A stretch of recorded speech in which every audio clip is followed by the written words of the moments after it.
بنی اسرائیل میں 3 لوگ ایسے تھے جو ایک پہاڑ کی چٹان کھسک آنے کی وجہ سے غار میں پھنس گئے. وہ تو پناہ لینے کے لیے رکے تھے اور ایک چٹان آ کر غار کے منہ پر گر گئی, پھنس گئے, وہی قبر بن گئی.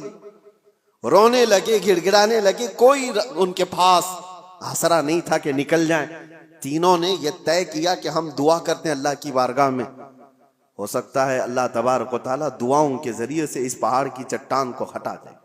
تو تینوں نے کہا اپنی اپنی نیکیاں یاد کرو جو زندگیوں میں کی گئی تھی.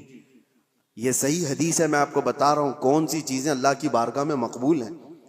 اس میں سے ایک بندہ اللہ کی بارگاہ میں سجدہ ریز ہوا, اس نے کہا اے اللہ تو جانتا ہے میں اس وقت تک گھر میں کھانا نہیں کھاتا تھا جب تک اپنی ماں کو نہیں کھلا دیتا تھا. اس کی بوڑھی ماں تھی. ایک رات وہ آیا اور بچے بھوکے تھے. اس وقت بچے باپ سے لپٹ گئے کھانے کے لیے. وہ بندہ کہتا ہے اس وقت بھی جب شدت سے مجھے بھوک لگی تھی میرے بچوں کو, سب سے پہلے میں اپنی بوڑھی ماں کو چبا کر کے کھلایا, پھر بچوں کو کھلایا.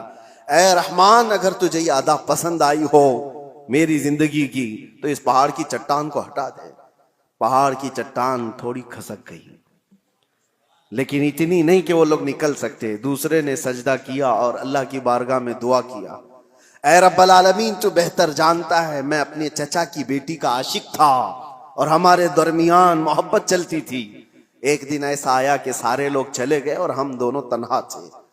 ایک عاشق اور معشوقہ دونوں کسی جگہ تنہا ہو جائیں تو شیطان تیسرا آ ہی جاتا ہے.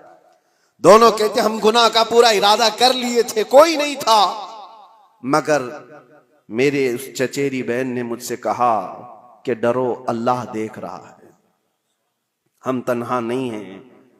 اور اس دن سے آج تک اے رب العالمین میں نے اپنے جسم کو گناہ کے دھبے لگنے سے بچا رکھا ہے.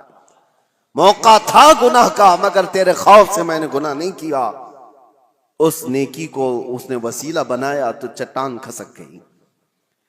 تیسرا جو بندہ تھا جو مجھے بیان کرنا ہے آپ کے سامنے, جو میرے ٹاپک ہے, جو ہمارا آج کا عنوان ہے, تیسرا بندہ وہ کہتا ہے کہ اے رب العالمین تو جانتا ہے کہ میں مزدوروں کو اپنے ہاں کام کے لیے رکھتا تھا, کام کراتا تھا, زمینوں کا مالک تھا. ایک مزدور ایسا بھی آیا میری زندگی میں کہ اس کی ماہانہ تنخواہ دی جانی تھی لیکن اس سے پہلے وہ غائب ہو گیا. توجہ, یہ بندہ کہتا ہے اللہ میں اس کی مزدوری کو, اس کی تنخواہ کو رکھ لیا, چاہتا تو کھا لیتا جیسے سارے سیٹ کھا بیٹھتے. جتنے بھی مزدوروں کی تنخواہ ہیں کاٹ لی جاتی ہے چھوٹی چھوٹی باتوں پر, اور جبکہ ان کو پتہ نہیں ہے. مسلمان اگر ہو تو توجہ, میرے آقا صلی اللہ علیہ وسلم کا فرمان ہے مزدور کا پسینہ سوکھنے سے پہلے اس کی مزدوری ادا کر دو. اللہ کو یہ پسند ہے. اب یہ بندہ کہتا ہے کہ وہ مزدور تنخواہ لیے بغیر چلا گیا, میں نے اس کی مزدوری کو لے کر ایک بکری خرید لی اور بکری کو پالا.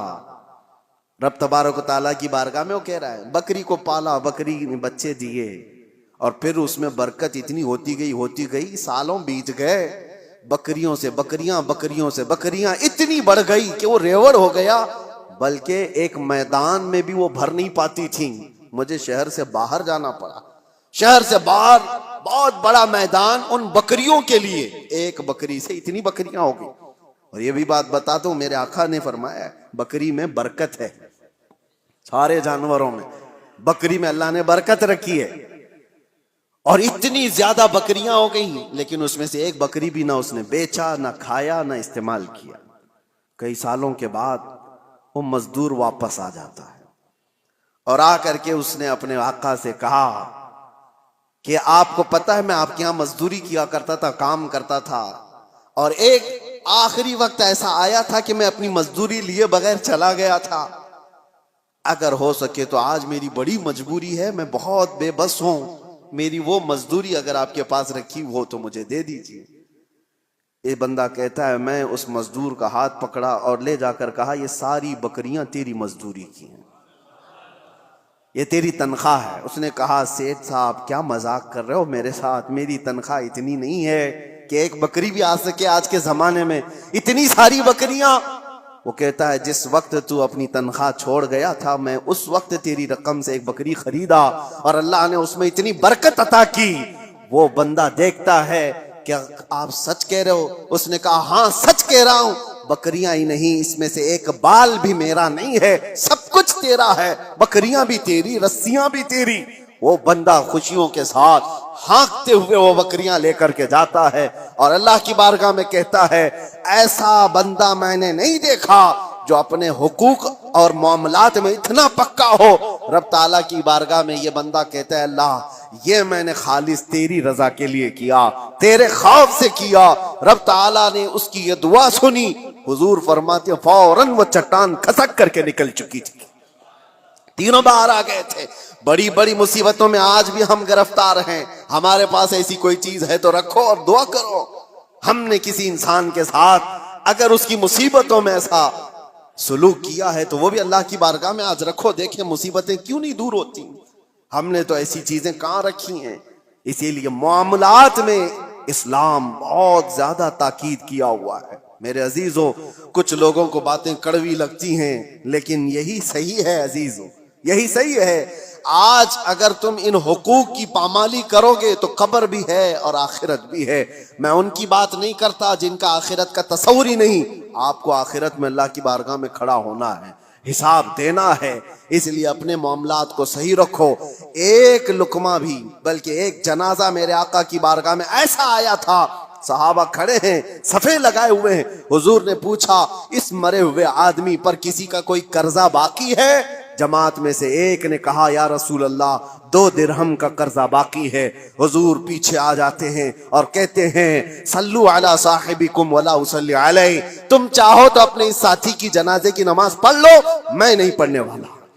اللہ کے نبی نے فرمایا میں اس کی جنازے کی نماز نہیں پڑھوں گا. 2 درہم کا قرضہ باقی تھا بس. ہم تو اس کو بس کہتے ہیں نا تھوڑا سا.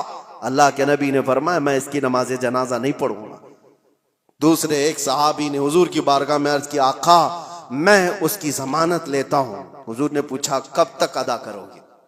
انہوں نے کہا مجھے شام تک کا وقت دیا جائے، اس کی طرف سے جس کا قرضہ باقی ہے میں وعدہ کر دوں گا. جب انہوں نے یہ ضمانت لے لی تو اللہ کے نبی صلی اللہ علیہ وسلم نے نماز پڑھائی. یہ ہے اسلام.